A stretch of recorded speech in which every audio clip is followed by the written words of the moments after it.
Water is a really important resource on any UK dairy farm, and water availability, as well as water quality, is becoming increasingly scrutinised.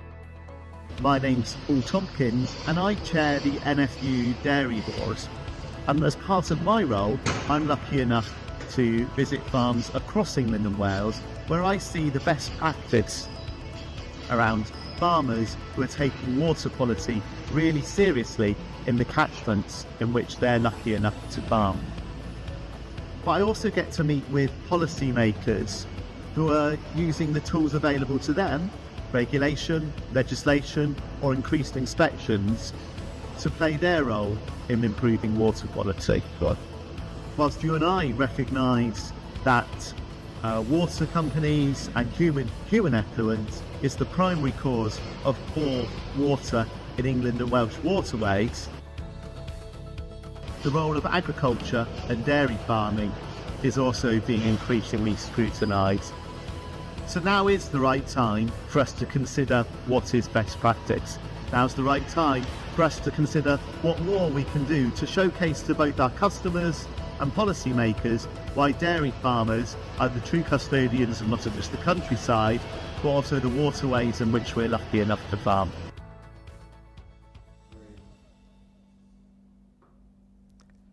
I'm Tom Washbourne, AHDB Knowledge Exchange Manager, and a very warm welcome from AHDB Dairy, live from the Southwest Dairy Development Centre at Shepton Mallet.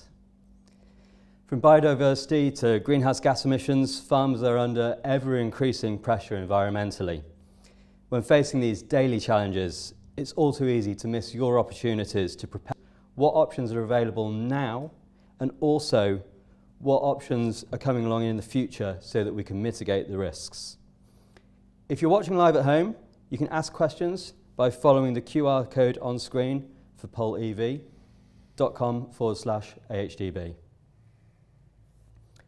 We have a fantastic panel here tonight with a wide and varied experience and skill set within agriculture and the environment.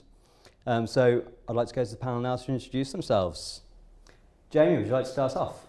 Thank you very much, Tom. I'm a dairy farmer from Hampshire. We milk 400 cows in the South Downs on an autumn calved, fairly simple system, but fairly high output. And we have, like every other farmer, nutrient issues probably being the wrong word. No, issues being the right word, but then how we deal with them is absolutely key to getting the balance right between being a profitable dairy farmer and managing what we need for the environment.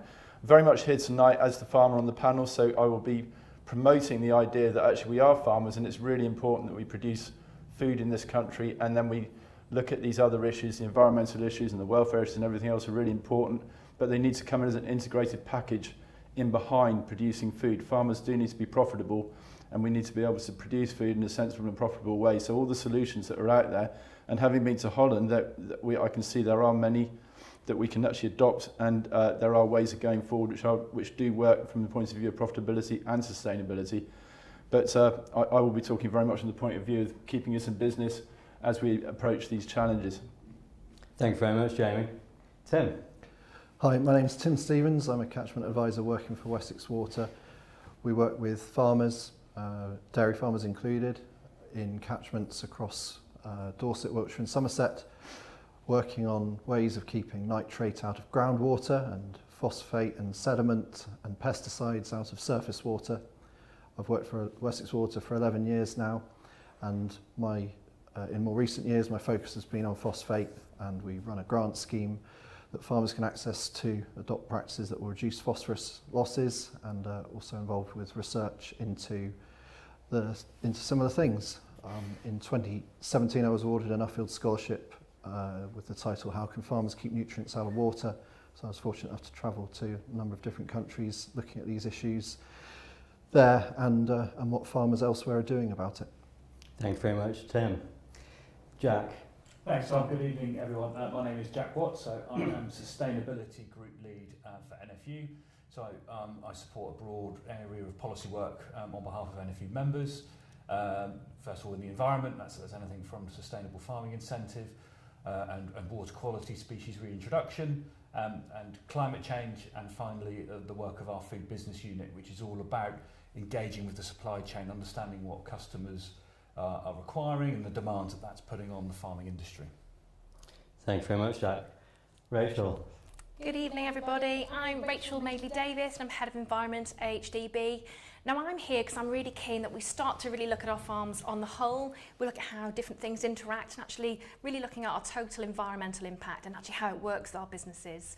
I think for us as well, it's also about how we can really sort of grab things as an industry and really try and lead the charge in terms of how we can solve these problems ourselves before regulation sort of comes from elsewhere.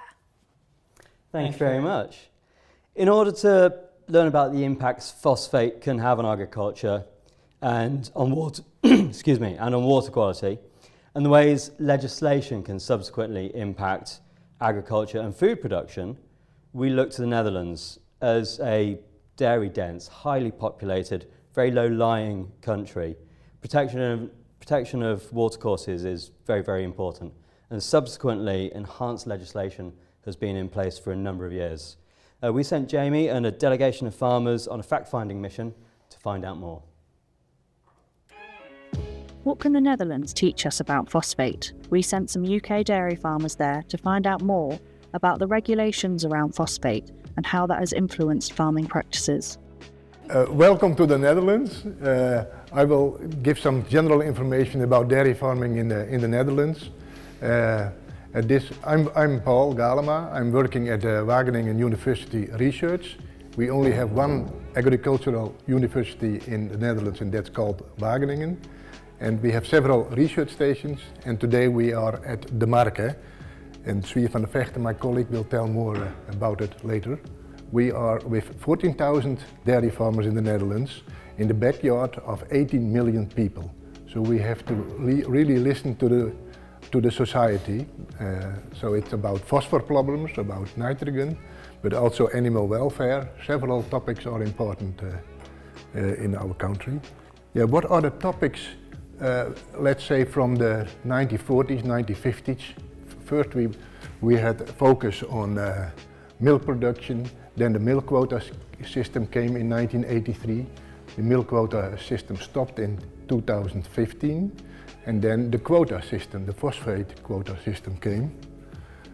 Leaching of nitrogen was important since the 80s. Greenhouse gases emission is getting more important. Biodiversity is getting more important. The phosphor rights started in 2017. So if you want to expand your size, you want to keep more animals, you have to buy phosphate rights. And the most concern for the Dutch dairy farmers is that the expiration of the EU nitrogen derogation. So we are only allowed to put 170 kilograms of nitrogen from manure, and that has a big impact because it was 250 and in some areas 230, and in 2026 the maximum is 170 kilograms. So that means a lot of dairy farmers have a surplus of manure, and that costs about 25–30 euros per ton to export it. Jamie Butler spoke to Ellen Severt, a dairy farmer from the Netherlands, to find out about how the phosphate regulation has affected her business and their ability to expand. Ellen, lovely to meet you. Nice to meet you. Here we are on a farm in the middle of the Netherlands. Yes. And we've come to look at issues surrounding phosphates. Mm-hmm. And tell me a bit about yourself. You're a farmer here. How long have you been farming? I have a farm with 95 cows on 50 hectares of clay soil. The problem with my clay soil is that it's having lots of iron, and that sticks the phosphate into it. So my grass is having lack of phosphates. Okay. So when I want to give the fertilization that it grows optimal, I need a lot of mineral phosphates. Yep. But by derogation, I'm not allowed to use any. Because the iron is locking up the phosphates in the soil. Yeah. That must be really quite frustrating. Yes, it is. And now by ending the derogation, I'm even allowed to use less manure. So when I have to export my manure, I also exporting the phosphates my soil is going to need so badly. Yeah, and it's kind of crazy because the derogation is around nitrogen, and Yeah. the you were allowed to use, was it over 200, and now it's coming down to 170? Yes. Yeah, and that means that you're going to be absolutely depleted in phosphorus for the growing of your crops. Just to change the subject a little bit, but still on the same area, there's also you have to have a phosphate permit to milk cows. Mm-hmm. How does that work? Depending on how much milk your cow is producing, like when a cow of 10,000 of kilograms of milk eats more, but also produces more phosphate. Yeah. So the higher the production is, the more phosphate rights you need to milk one cow. So if you wanted to expand your herd or produce more milk per cow, you'd have to go and buy some more Phosphate rights, And yes. Is it expensive or cheap, or? Like this moment, they pay around 70 euros for 1 kilogram of phosphate. Yep. And for a cow of 10,000 kilograms of milk, you're gonna need 46 kilograms of phosphate. Okay, so that's going to cost you 350 euros or something like this per cow, or if you wanted to buy another cow. Another zero. Another zero. Another zero. My goodness, 3,500. Yeah. Wow, so that's a lot of money. That's a lot of money, and then you don't have phosphate for the replacing young stock. Yeah. So when you want to increase your whole herd, you also need extra young stock. Okay. Heifers. Yes, indeed. And they need also extra phosphate. Yeah. So the regulations, they're quite onerous in Holland. I mean, more so than the UK. Mm-hmm. And how does that make you feel? You've got a family, you want to possibly expand your herd? Like my daughter, my youngest one, loves to take over the farm in future. So you want to keep investing in ways of reducing your emissions, like whatever methane, but also ammonia, the leaking of nitrogen to the soil. Yep. But those costs you need to earn them back, and we were used to do that by milking a couple of cows extra. Yep. Like I'm not the person to milk 300 or 1,000 cows. It's not going to make me happy. No. Just working with my own herd and let them feel happy makes me happy. Yeah, lovely. Yeah. So, yeah. But at this moment it's not possible. There was in December a judge told us the way they were counting for giving new permits to milk a couple of cows extra was not right.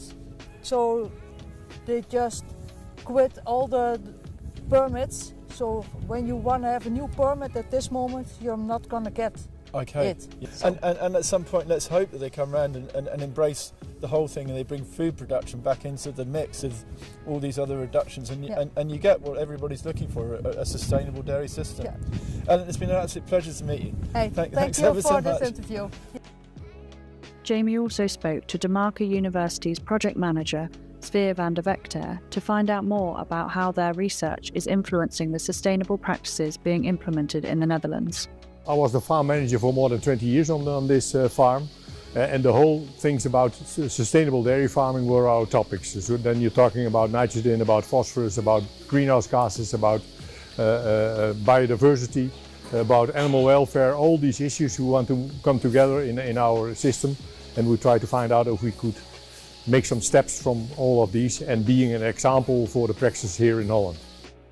In England we hear, we're quite scared, to be fair, we're quite worried about phosphates because the regulations around it have not been as strict as they have over here. But how impactful are these regulations, particularly around phosphates, on Dutch farmers? No, maybe they were big, but I think at this present moment we already solved them. And because it was all about the balance on soil level and for what you put in and what you take out. And we did a lot of it to come at this point. and it was especially about taking in on your farm and bringing out on your farm. Yeah. So that needs to be in balance. Yes, yes. So if milk and meat or whatever you are producing and you are selling it, the phosphate in that, that's the amount you can take in. Yeah. And then we calculate it on hectare basis. And then you know if it's zero, then what you take in is in balance with what you bring out. Yeah. But one thing I was noticing this morning on some of the slides you were putting up was actually with the new nitrogen regulations, they've made them so tight that you're actually in negative phosphate territory. And that's okay for the time being, because if you've got excess phosphates and you're having to deal with it. But over time, are you sure you're going to have to start buying in phosphate? Phosphorus being a very limited mineral in the world. Is the regulation not working against itself? Yeah, right. We have to do with the European regulations about nitrogen, and we may apply a maximum of 170 kg nitrogen out of animal manure. Yeah. And with that level, we are not applying enough phosphate. So it's causing phosphate depletion. Right. Wow. And we are not allowed to buy artificial mineral phosphorus. Okay. So our phosphorus levels on soil level will go down. What happens in the cow if you underfeed it phosphorus? What are the implications for production and for the health and the welfare of the cow? When we start doing this, we monitored it very intensively by the cows itself, and by testing their blood and so on if they had enough. But what you see the first is that the dry cows, they got problems, because when they are starting after giving birth, then they're producing a lot of milk, and then they need a lot of phosphorus and calcium. And if something's wrong, then you have problems around that period. And maybe also in the low productive cows who don't receive so much concentrates, you will see that they have problems with healthiness. Wow. Yeah. Okay. Yeah. Okay. So it's really important that you get those levels right. Yeah. Right. Yeah. And also during the whole lactation, so that if you know what's going on, that in that particular situation, and so the fresh cows and the low productive cows, that they get some extra phosphorus in their ration. So thank you ever so much for your time today. Really enjoyed listening to what you had to say about phosphates. And it was a lot of pleasure and nice to have you here. Best wishes. Lekker. Very good.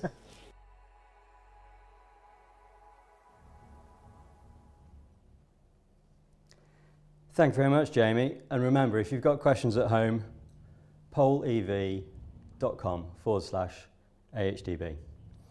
Jamie, what were your key take-home messages from your trip to the Netherlands? Oh, thank you, Tom. I mean, number one, it was an extremely interesting whirlwind tour. We had quite a lot of the eastern part of the Netherlands, an area where they've had an awful lot of regulation. There's a lot of cows, there's a lot of people, and historically, I guess a lot of pollution. They have to suffer the fact that they're downstream from Germany, so they're getting all the German pollution they've got to deal with in their rivers as well. But I guess the key thing, which I was absolutely shocked about, was the fact that none of them were particularly concerned the fact they had a phosphate issue. There was no actual phosphate pollution issue. Actually, the regulations on nitrogen are so tight, as in not dissimilar to here, 170 kilos per hectare at N means that they cannot supply enough phosphorus to the soil to grow their crops properly. So their crops are undernourished in phosphorus. The issues they have are actually from the regulation. They have a phosphorus regulation problem. As you saw when I was interviewing Ellen, she wanted to expand her herd, and I got the sum wrong. It said, I thought it was 350 euros a cow to put more phosphate credits on so she could milk more cows, and it actually turned out to be 3,500. So for those of you who've got a calculator at home, because I'm not very good at maths, a 10,000 litre cow, that's probably, is either 35p a litre quota charge like we used to have, or £3.50. I'm not quite sure which, but you guys can work that out, because I'm not going to get my calculator out at the moment. But anyway, either way, effectively, the regulation, their phosphate regulation, has turned into a milk quota situation. But it's absolutely doing nothing to the phosphorus in the ground and the actual environmental problem, because the nitrogen regulations are ensuring that they can't produce, they can't put on as much phosphorus as they actually need for their crops. And then they have to export that manure at a ridiculous amount. They're having to pay farmers to take that manure, something in the region of 30 euros a cubic metre, plus the transport and plus getting it there. Wow. Rachael, Ellen was talking about her phosphate issues binding to her to soils. Is the blanket targeting of P indices the correct thing to do, or should we be looking at farms on an individual case-by-case basis, or perhaps even managing it through better soil management, physical, biological, chemical? I think that's a great question, and probably reflecting what you just said, Jamie, as well, is sometimes you can get unintended consequences because the focus becomes on that almost that levy rather than actually what needs to be done, which I think can quite have a negative impact all round. I personally think that it's a really good idea to take it on an individual basis, because we all know, I'm a farmer, Jamie's a farmer, and actually every field's different, let alone every farm. So it's really key, I think, to understand what you need for your farm. What are your problems, actually, and what are your problems with phosphate? Is it because your soils are locked up? Is it because you've got an erosion issue? Actually, then what would the tools be that you need to combat those, actually? Are they biological, or do you need to start to perhaps look at a chemical approach? So I'm not a fan of blanket policies. They just don't work. But I think if we can have a much more practical farm level approach where we start to use the tools in our toolbox, nutrient planning being one of them, and actually really understand what will really help the issue. Great, thank you. Jack, from a supply chain point of view, how far up the agenda is this beyond farm gate? Thanks, Tom. Yeah, this is hugely on the agenda for the supply chain, and we can't hide from the fact that water quality in general is going up the agenda, both for society, politically, and indeed for consumers, and as such, the brands that serve consumers as well. So when we have regular contact with various supply chains, that's often probably the most frequent item on the agenda is the challenge of water quality and what collectively can we do about it, and what do we need policy to help with as well. Thank you. And Tim, I'm sorry to have to do this, but obviously pollution incidents from water companies are very well documented. Dairy farmers are going to be asking, actually, why should they be sorting out this when they're not solely responsible? Surely other people need to get their act together first? Yeah, it's a fair question to ask because there's been a lot of focus on sewage pollutions in particular, and the water industry is definitely doing a lot on that at the moment. There's record of investment in wastewater treatment works, particularly on nutrient stripping processes. There's a really big effort to reduce the impact of storm overflows. We're spending in Wessex Water £3 million a month at the moment on that, and that's set to double in the next 5 years. And we don't get it right every time, but we've got really strict pollution targets that we're endeavouring to meet every year. And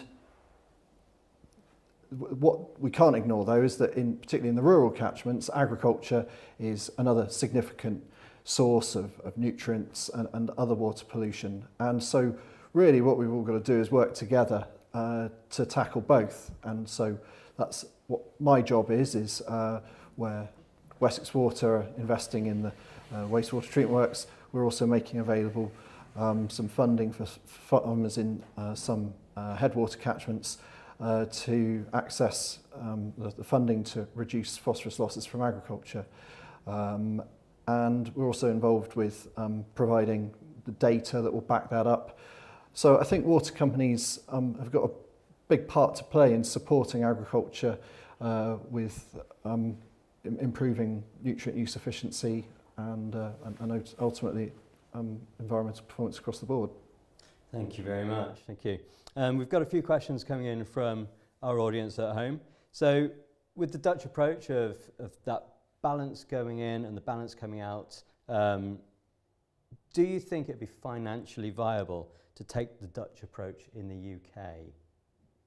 Is that coming my way? Who wants to take it? Well, the answer is absolutely not. Certainly on the phosphate credit system they have, that's just a milk quota system. If they want to control milk production, then bring in something like that. It's a broad blanket approach, and basically it just stops herds expanding and doing what they need to do to stay economically viable. I think if Ellen's children want to come into the business, they will struggle to do that and expand their herd and make it a sort of viable business. So from that point of view, I think absolutely not. Regulation, like Rachael sort of said, can have very much unintended consequences, and if it's looked at on a farm by farm basis or an area by area basis, I think you get a much better result. Our area, we're very much a chalk area, and phosphate binds up in the soil. The only way we're going to get phosphate in the river would be through sediment loss or something like that. That'd be the main issues that we'd have to control and sort out, which we do on the farm. There's a number of things that we've done on our farm in particular to control phosphorus getting into the river. One of them being putting a mini wetland in. As water comes off our fields, it settles before it goes into the river, and then everything is clean. And the reason we do that is not to control phosphorus, it's because we've got a fishing lake on the farm, and our fishermen love to have nice clean water, but the intended consequences of that is it also reduces any sort of phosphorus pollution. And I think those are the sort of cheap end of the whole thing. They're the cheaper things that we can do on farm to stop phosphorus pollution. I'm sure that Tim would have much more information as to the different kind of ways we can mitigate and help reduce this problem. Yeah, well, ultimately it's about slowing the flow of water through the landscape, and so giving it time to infiltrate. So that's where the soil management comes in, building organic matter, addressing soil compaction. It's then about buffering any water that does leave the fields through buffer strips, and then at the end of the process you've got wetlands to intercept anything before it goes into the watercourses. But you've also then got the resource use efficiency and trying to reduce phosphorus inputs without compromising production, and so nutrient management planning is a key part of it as well. Fantastic. I've got another question here, which, Jack, I think it might be best that we start off with you. Should farmers be paid for this type of environmental work as a public good? Yes, well, yeah, it's a very poignant question given this point in time that we find ourselves. You know, the industry is still in shock from recent announcements. I don't need to go into too more detail than that at this point. But, no, I think the reality is with farming is that farmers are competing in a marketplace on a global stage where we are upholding higher and higher standards versus the global market, and that's a challenge in terms of competition. That will vary by sector, will vary by product. You know, I think though we have to face into the risk that hard regulation becomes a greater reality, and the Netherlands is a great example of that. I think that should be our motivation to actually stand back and say, actually, well, what can we do as an industry to show that proactivity, to give the consumer license to consume the products that we're producing as an industry, and to give that point of difference of British products as well. I think we do have a unique advantage. We look at the Netherlands example, we look at Ireland, we look at New Zealand. We're a mixed farming economy, and so we need to make sure we make the most of that. And I make no apologies for being mildly obsessed about how do we develop more agriculture, the agri-food circular economy, so we're getting the maximum value out of these huge opportunity for growth. Look at companies like CCM Technologies, what they're doing, huge opportunity there as well. Needs confidence, needs long-term investment, needs policy support. Thank you. Rachel, are there already areas in the UK that are already enforcing phosphate reductions? Yeah, so I think this is, I mean, as a sort of a true sort of Welsh woman as well, I've always got to bring in Wales in some sort of conversation. And I think it's understanding that actually our landscape across the UK is quite different because agriculture has devolved. So I think it's always really important to realise what's going on elsewhere. It's not necessarily a level playing field.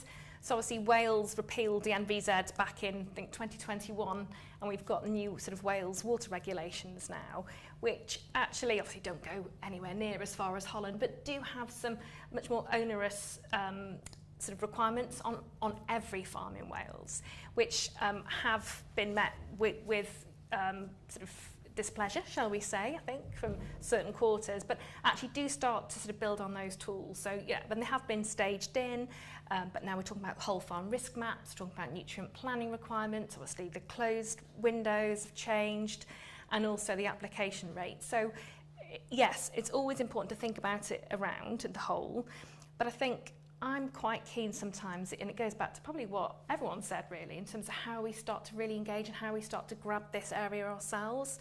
And a lot of it sometimes is about attitude and seeing actually how it can benefit our farming businesses and actually what can we gain from it. Yeah. And it possibly goes back to your first question then to Jamie about that balance.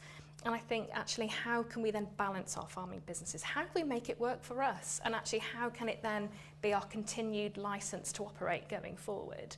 So I think it's always thinking about it sort of as a whole, but also being conscious that it is quite a different landscape across the UK. That feeds in really well to another question that we've got, which I'm going to send back to Jamie. What did you learn that the farmers over there are practically doing to reduce phosphate through feeding, or if it's just through spreading milk and exporting milk? Well, bizarrely, they're doing things to increase the phosphorus in their feed because of the regulation on nitrogen. So they've got this limit of the 170 kilos per hectare of nitrogen they can put on. They need to get enough nutrient into their animals, they need to get enough nutrient into their crops within that, and they're struggling to do that. They're struggling to actually achieve that. So they're moving out of things like high-pro soil and going into rapeseed and meal and distillers and things like that to actually increase the phosphorus in their food. So it's absolutely opposite to what I expected. I thought I was going to go and hear this whole big, oh no, phosphates is a big deal in our rivers and everything else. But you even had the professor talking about the fact that phosphate is reducing because they can't put enough in because of these nitrate regulations. Yep. Just follow up on that, because I think it goes back a little bit to what Tim said as well. And it's amazing, isn't it? I always think how farmers are really good at finding the solutions ourselves.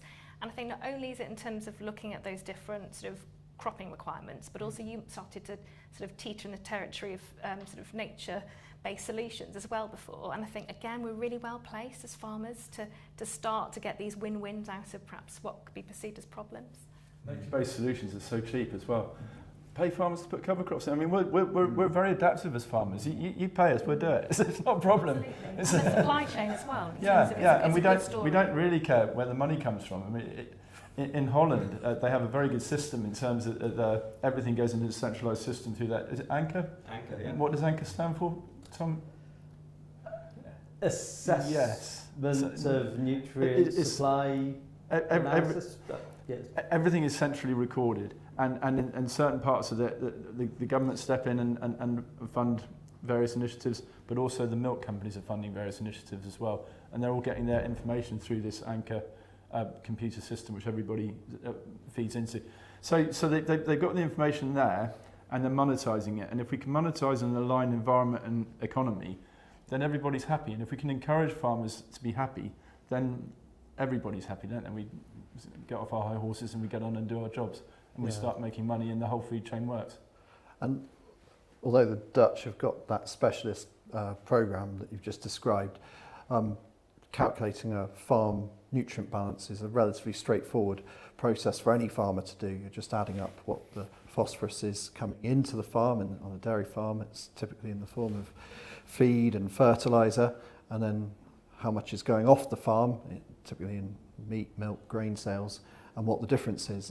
And generally dairy farms are in surplus, but the biggest thing that pushes them into a higher surplus is imported feed. And so what opportunities are there for replacing imported feed with more homegrown proteins and forages?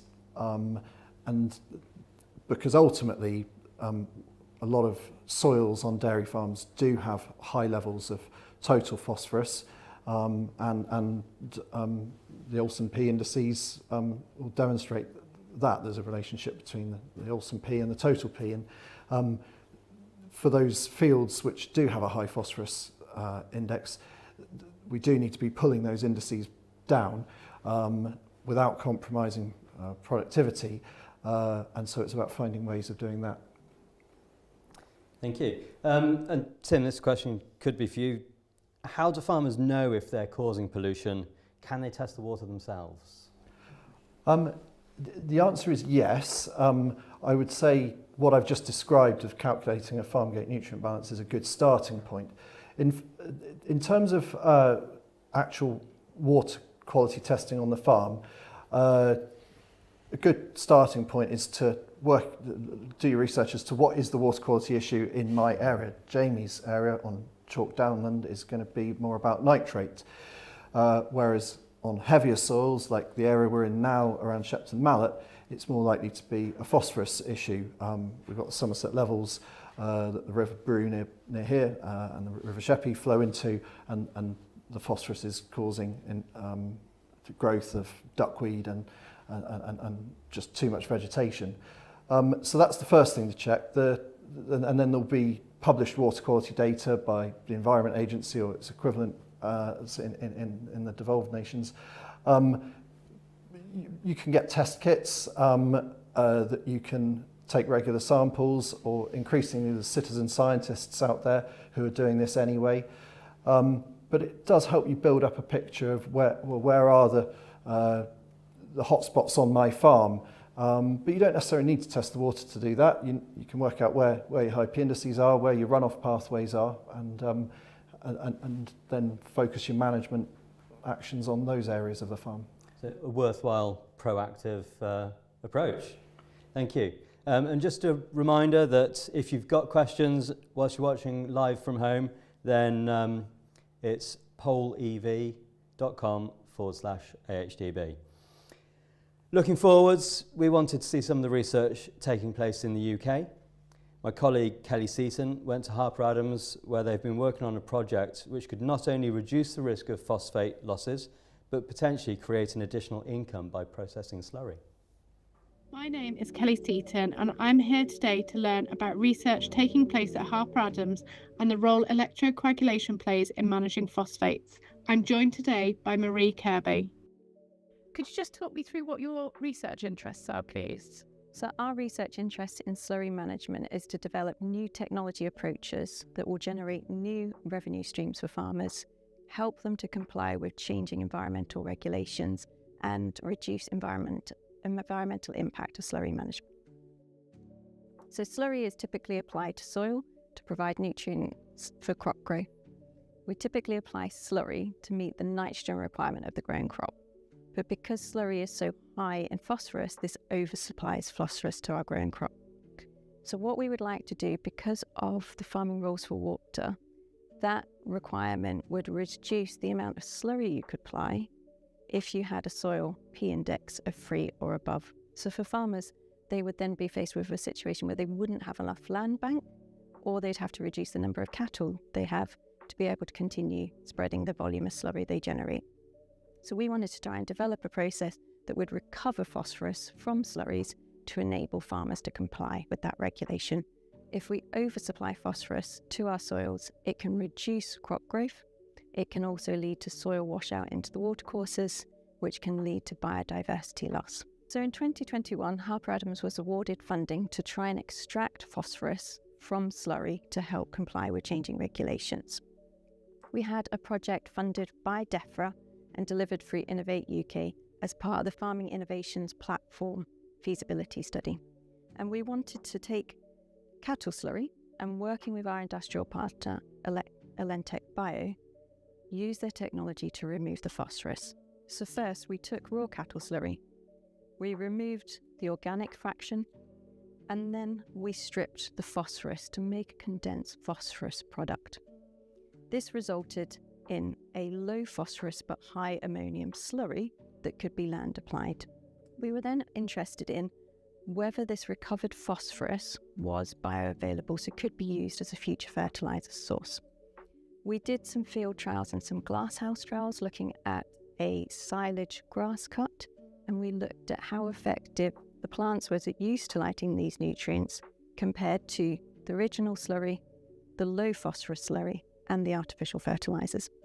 And we found that this phosphorus product significantly increased total dry matter yield of that crop compared to all other treatments, and all treatments were balanced for the nitrogen and phosphorus that they were delivered.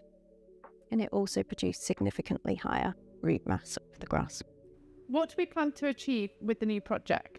We've recently received further funding from DEFRA and delivered through Innovate UK to expand this project further.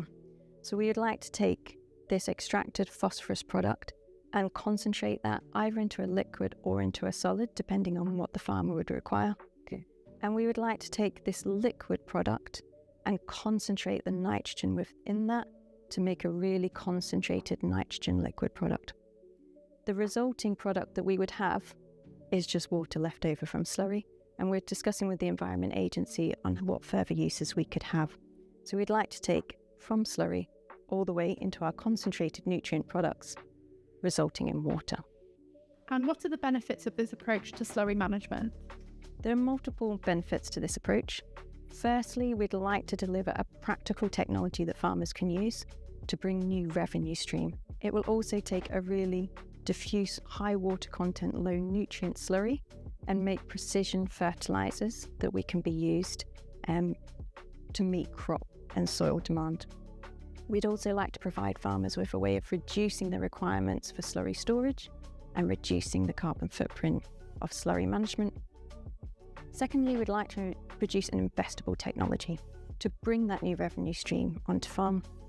As part of the new project, we will be looking at things like the nutrient leaching potential of these recovered products, the greenhouse gas emissions, to see if we can benchmark them against existing slurry processes to reduce the carbon footprint on farm, reduce our environmental impact and ultimately our biodiversity loss that slurry management can.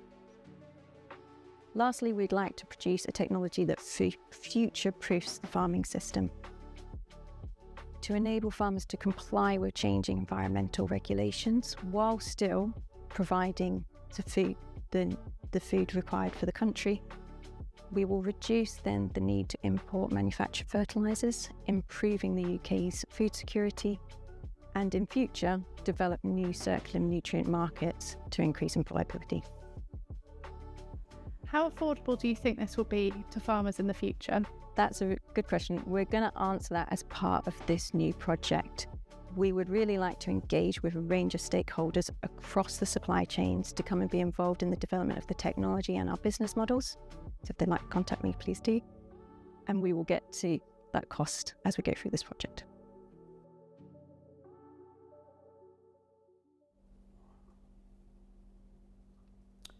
Remember, if you've got questions at home, then use the QR code or go to polev.com/AHDB.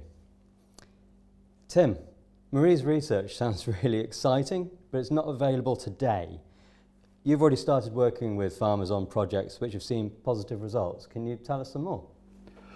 Well, Wessex Water's work on this falls into two main categories. There's the grant scheme that I've described just now, and then there's the research. A couple of the research projects I've been involved with, one was a phosphorus feeding study where 400 cow Dorset dairy farm, 10,000 litres, looked at what the phosphorus concentration of their ration was against recommendation and decided actually they were a bit higher than they needed to be, and an easy win for them was to switch to a 0p dairy mineral, so everything else in the mineral remained the same that was going into the TMR.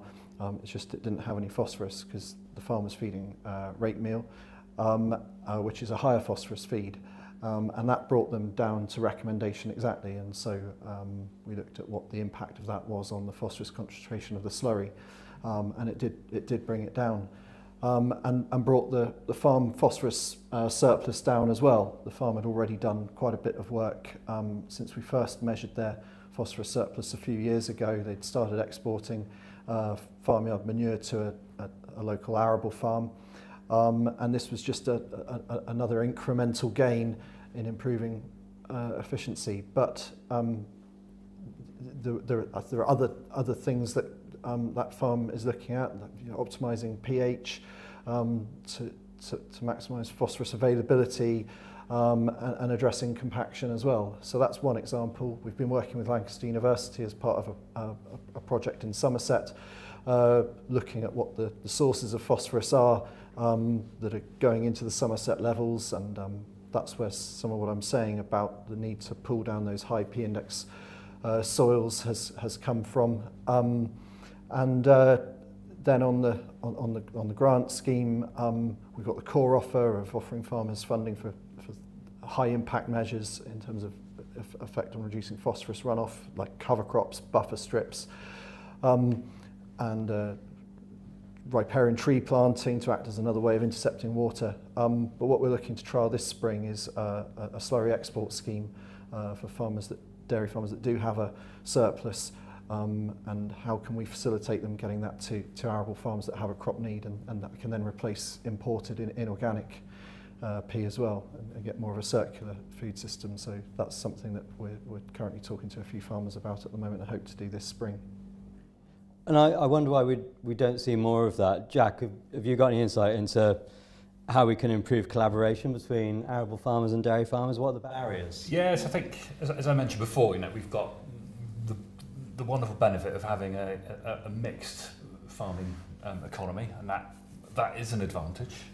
But we do need to catalyse this collaboration, because dairy farmers got a surplus of something that arable farmers got a deficit in, and it only makes sense that how do we connect those up. I think there are two kind of barriers to that at the moment. One is the nature of the product. We're dealing with slurries with a huge amount of water content in there, so it just by its very nature just makes it very expensive to move this stuff around, and particularly beyond a certain locality. I think, what can we do about that? Well, we can invest in, and get that investment in technology, whether that's separation, that's storage, that's keeping water out of the system if we can. That's always going to cost money though to get that done, so we've got an economic barrier as well. But I think from a regulatory point of view, I think one of the disappointing things we've seen from a policy point of view was a couple of years ago, when we saw this really poor interpretation of farm rules for water. What that did, and it was really a shame to see it, is we saw a lot of long-standing sort of muck for straw arrangements happening between livestock and arable farmers were kind of being shelved, because arable farmers were really worried, actually, does this mean, if I'm taking this product, am I going to be in breach of an interpretation of the farm rules for water? And I think that was a really backward step. And so we've got regulatory barriers, we've got those logistical barriers, and we've got those economic barriers, but we shouldn't sort of take our eyes off the opportunity there to be able to capitalise on that more. I think just to add a bit on, I suppose, reflecting on sort of Marie's research as well, it really sort of highlights the need for technology in terms of breaking those barriers. The fact that we see the bulk of our livestock in the west in the UK and actually arable in the east, that's a big issue, but actually it's important that we make these technologies scalable and affordable for farmers. So I think absolutely it's about looking at those issues, but actually all those tools in our toolbox in terms of what we need to be getting right. Fantastic, thank you. Jamie, can you tell us a little bit about the nutrient cycling work on your farm? Yeah, certainly. We've been involved in the nutrient neutrality scheme for a number of years now. This is a scheme that came out back in 2019 with the development industry requiring offsets for houses going up, and particularly in the Solent area. That was the first area that started it. But I mean, what it did for me was just turn my head in this direction. One is another source of income for the farm, a way of making the farm sustainable, but also rather than just look at the farm as a kind of the food producing farm, which obviously I'm primarily a farmer, as I sort of said, and that has always been my main emphasis in producing food. It's made me look at it in a much more holistic kind of way, and the amount of opportunities there are for reducing nutrients and making more profit are phenomenal. We employ a consultant who helps us with regenerative practices, and some of the principles of those have made a lot of difference. Cover crops make a difference in terms of not just earning a little bit of money from the water companies or from the government, but actually seriously in terms of the ongoing yields that you get from the rest of your crops with reduced nutrients after having them in. We've done an awful lot of work with foliar fertilisers. Foliar nitrogen, for example, gets absorbed into the crop at 95% rate rather than a 60% rate for a soil applied nitrogen. Hardly therefore impacts the soils, and obviously the soil biology then increases dramatically because it's not getting this pushback from excess nitrogen going into it. So there's a number of ways that farmers can actually earn a significant amount more money by being more and more efficient. One of our big things is optimizing inputs on the farm, and that's what we are really. We're a resource management enterprise. That's what farmers are. If we manage our resources effectively and efficiently, we will make money. Thank you. I want to make sure I get this question right. It's a question that's coming from home. On nutrient balance, if the main source of phosphorus is via feed, why would the Dutch use a higher phosphorus level in their feeds due to N supply being via manure being 170 kgs of N per hectare, which would then bring their balance into an excess with P balance needing to be at 0? Who would like to take that one? I can take that. I think it was one thing that Paul from the Sustainability Research Centre said. He was absolutely adamant that this was the case, but I think the bit which you're missing, and he does point to it in the video, is the fact that they're either 0 artificial P going into the mineral or very, very low. So one, they've got an issue with having the right amount of phosphorus for the cows, and then that going on create 170 kilos. I think they're saying will create a deficit rather than be positive. That was my understanding. Yeah, I think, and that's on the back as well in the Netherlands of several years, maybe even a couple of decades of them having to reduce phosphorus inputs, and so probably is the case that they're now at the point where the available phosphorus levels are a limiting factor, and so yeah, getting phosphorus in a more available form in the feed and then going out in the slurry is a way of doing it. But yeah, you've got to feed the cow enough phosphorus, but that will vary according to the cow type and production, and so yeah, you definitely don't want to underfeed her because yeah, you will get issues. And there are yeah, lower input for herds in this country, particularly organic herds, that might need to get their phosphorus in the minerals in the feed to get it onto the farm because they can't get it through fertiliser or anywhere else. If P is locked up in the soil but not actually available for plant growth, then how does that work to still be able to apply a higher indices?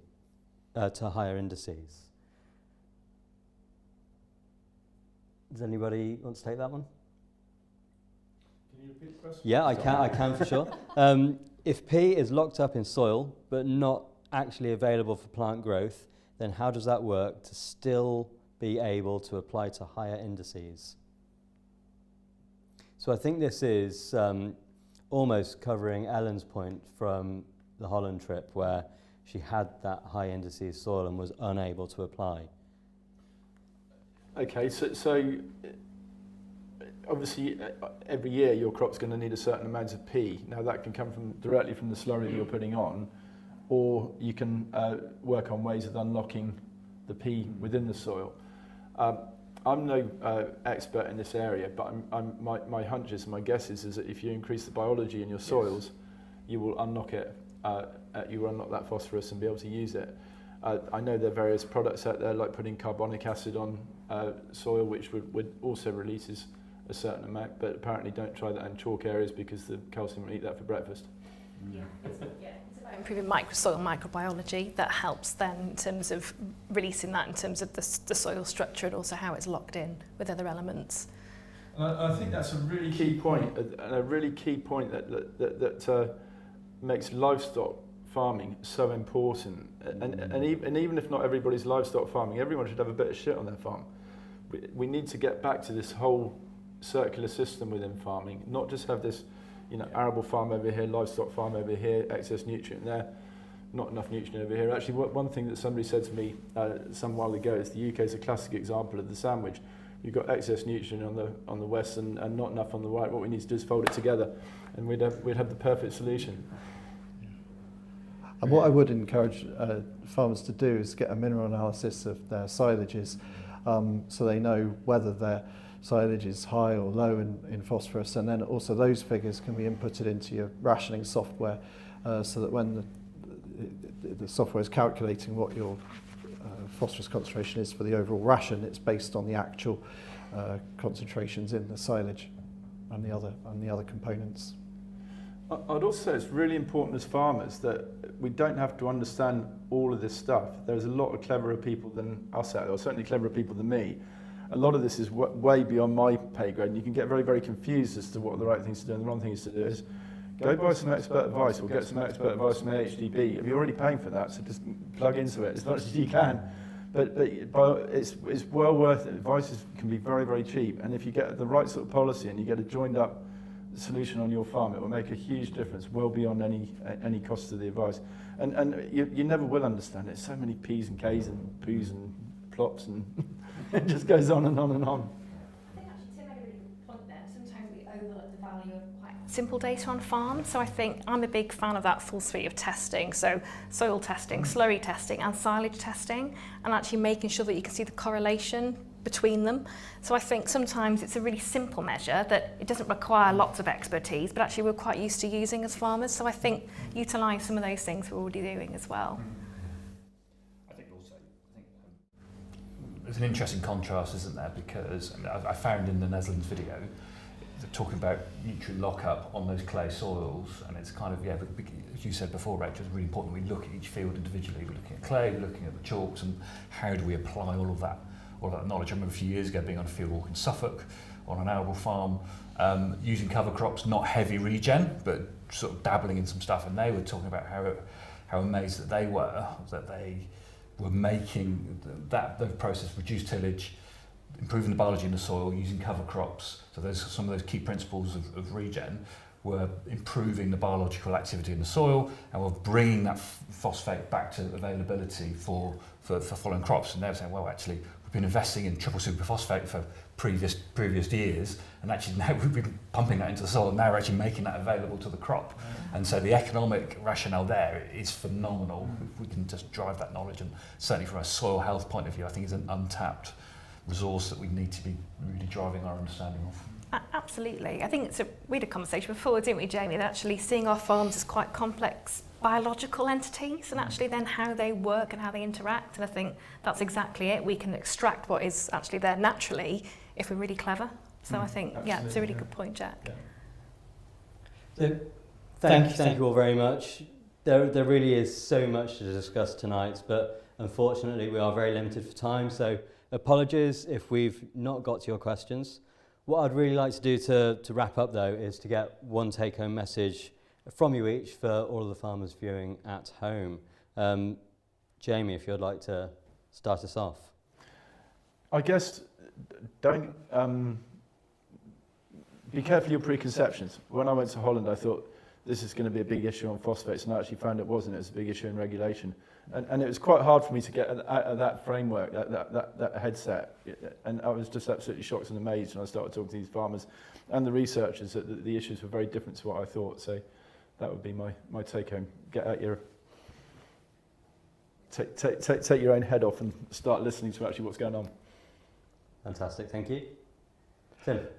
I've been thinking about what my answer is to the one thing I've been thinking about. Would that be soil and all the things we discussed tonight about getting your soil right, or is it about slurry? Because a lot of the environmental focus on dairy farms is about slurry management, application, and so on. But I came to the conclusion that when I was visiting other countries for my Nuffield scholarship, the thing that stood out was farmer leadership of the solutions to this, because we're not alone in this country in facing the water quality challenges, as Jamie's found out in the Netherlands.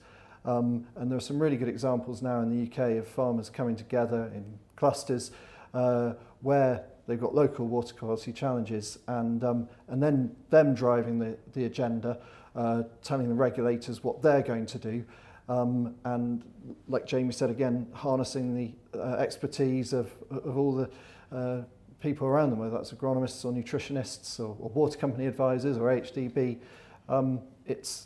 But ultimately it's got to be led by the farmer. Thank you. Jack, your message. Yeah.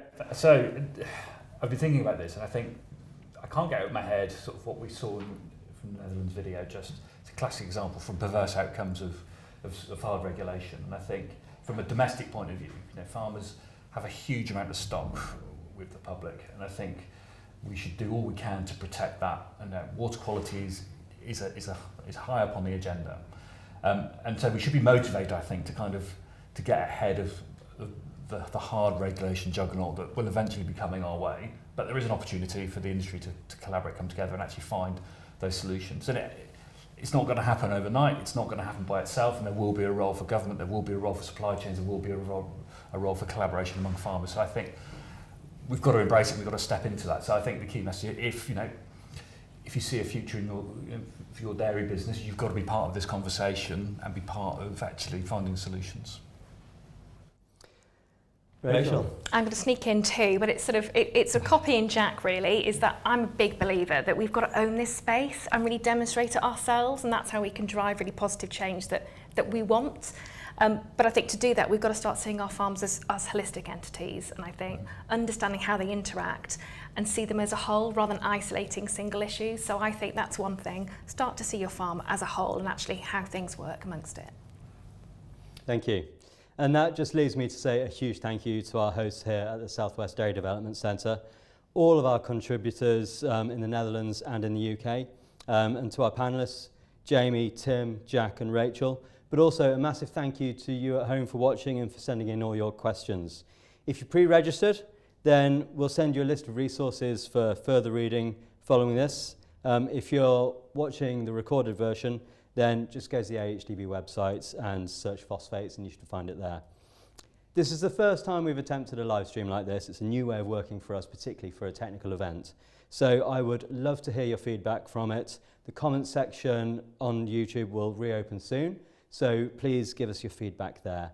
And remember, tune in on Thursday the 27th of March, 6:30 for the ammonia episode live from Cheshire.